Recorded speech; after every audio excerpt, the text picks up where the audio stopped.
In Mist of Pandaria, there's going to be so many new amazing spells, and today I will cover the top 10 spells that I'm looking forward to the most.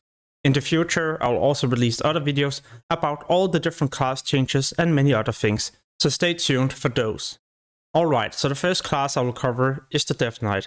As a Death Knight, you have your Death Grip, but what if I told you there's going to be a level 90 talent where you can grip all the targets to your location and even grip all of them towards one of your friendly players? Yeah, this is going to be a possibility, and it's honestly such an insane talent, especially for tanks or simply as a DPS where you need to stack all the targets together to do a lot of cleave damage. All Paladins will be getting Blinding Light by default. This is a CC that will disorientate targets for up to 6 seconds. You can follow up with, for example, a Fist or Hammer of Justice or another CC from one of your players. In fact, you could even get the Death Knight to grip all the targets to your location, followed by Blinding Light. In my opinion, warriors become so much more fun to play in Mist of Pandaria. One of the new abilities are the War Banners. There's a total of 3 of these, but you can only have one active at a time. The first one will try to guide all nearby targets toward the warrior. The next one will attempt to taunt all nearby targets, preventing them from hitting the warrior, and the last one will be a benefit for party and raid members, including the warrior. What this banner does is to increase everyone's critical damage by 20% for 10 seconds, as long as they're within 40 yards of the banner. Next on the list, the Hunter. At level 90, you can unlock an amazing talent, Powershot. Not only does this deal a high amount of damage, but you will also be knocking back the target, just like you see right here. I don't use this much in PvE, but in PvP it's so much fun, especially if you can shoot someone off a cliff, and yeah, make them fall to their death. All Shamans will be getting Ascendance by default, and depending on your spec, you will be getting different things. As you see right here, when I'm playing as Enhancement, I'll be able to do most of my attacks from range, yeah, even more auto attacks. This is an ability that is going to be so much fun, especially for those of you who are looking forward to be playing an Enhancement Shaman. That being said, Elemental isn't bad either.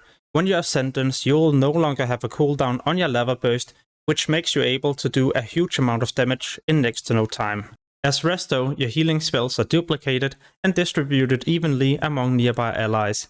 Like you can see right here, it allows me to do a lot of additional AoE healing. Like rogues weren't insane enough. No matter what specialization you're playing, you will be getting a new ability that will Shroud or will, turning all nearby friendly players and raid members invisible. You just need to make sure they're moving within the circle, and this lasts for 15 seconds. Pretty insane if you have to skip some difficult areas in a dungeon, a raid, or simply just in PvP. That being said, Druids definitely don't need to complain, as you get Symbiosis by default.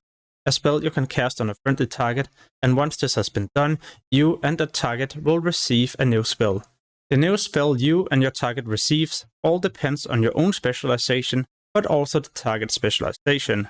In this case, I'm casting the spell on a Frost Mage and I'm playing as Resto Druid, and this allows me to get Ice Block. If I were, for example, casting this on a Fire Mage, it would not be the case. So it's going to be important you cast this on the correct raid member in case there's a specific spell you would also like to receive for a boss encounter. Here's the complete list with the different spells you'll receive depending on your specialization and the class you cast the spell on. All mages get Alter Time by default, an insane spell not only in PvP but also in PvE situations when you're about to take a lot of damage.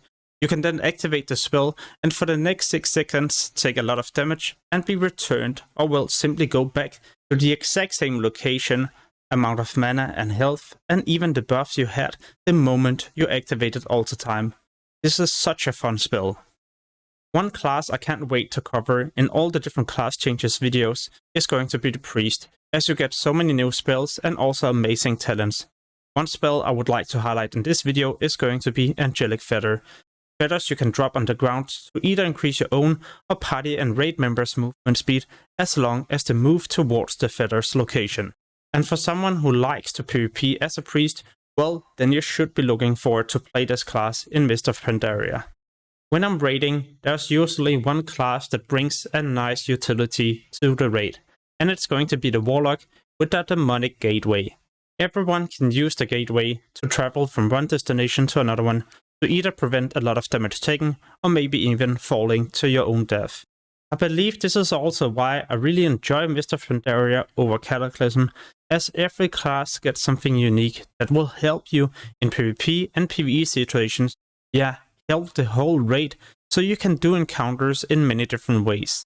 This is of course my opinion, but I'm still curious how you feel about these upcoming changes. Is it something you're looking forward to, or would you prefer it to be more like how it is in Cataclysm? Let me know this by posting a comment below this video. Next up is the Monk, and I know this is a completely new class in Mr. Pandaria, so it's not really going to be changes, but I'm still covering one of the spells I'm looking forward to use. The ability is Roll, and you unlock this by default at low level. You will have a total of 2 charges, but you can spend a talent point and get a total of 3 charges. You can easily maneuver and kite around creatures, and in PvP situations, your mobility is also completely insane, especially as a flag carrier. If you would like to hear a lot more information about this upcoming class, then make sure to stay tuned for my upcoming Monk class guide that I will post anytime soon. Even though I've already covered my top 10 new spells in Mr. Pandaria, then there's a couple of more abilities I would like to cover as well. And the first one is going to be Second Wind as a warrior. What it will now do in Mr. Pandaria is that whenever you drop below 35% health, you'll start regening 3% health every 1 second. This buff will be active until you get back to 35% health. But this makes the warrior pretty much unkillable in 1 versus 1 situations, at least when you start getting some decent gear and more health. Earlier in the video we already covered Death Knights, but there's another level 90 talent I feel like I need to highlight. When you activate this, all nearby targets will start getting a debuff, and when this debuff gets to 5, the enemies will then be stunned, or well, in this ice cube, and you can then continue to attack them and deal damage while they're stunned. Shamans will get a new totem, and once this expires or will explode, it will also stun nearby targets for 5 seconds. Pretty insane, where you can follow up with a hex, or will wait for another player to cast another CC. Rogue's mobility has never really been that bad, but what if I told you there's going to be a new level 60 talent, Burst of Speed, where you can spend a bit of energy and simply increase your movement speed. And you can continue to activate this buff, as it has no cooldown and only costs 15 energy. It will increase your movement speed by 70% for 4 seconds, and like it wasn't enough, it also removes any slow effects on you. As a level 75 druid, you can pick a talent that allows you to summon a vortex. This will reduce all nearby targets' movement speed in the vortex, and the moment they decide or will finally make it out, they will be grabbed into the middle. This is so insane in PvP, but I also like it a lot in PvE situations when I need to help my tank kiting around. Alright, so I hope you enjoyed this video. If you wish to see more Mr. Pandaria videos in the future, then make sure to subscribe to the channel, because soon I'll be publishing a lot more. And hopefully I will eventually also be getting access to the beta so I can test many different things. As always, thank you so much for watching and have an amazing day. Peace.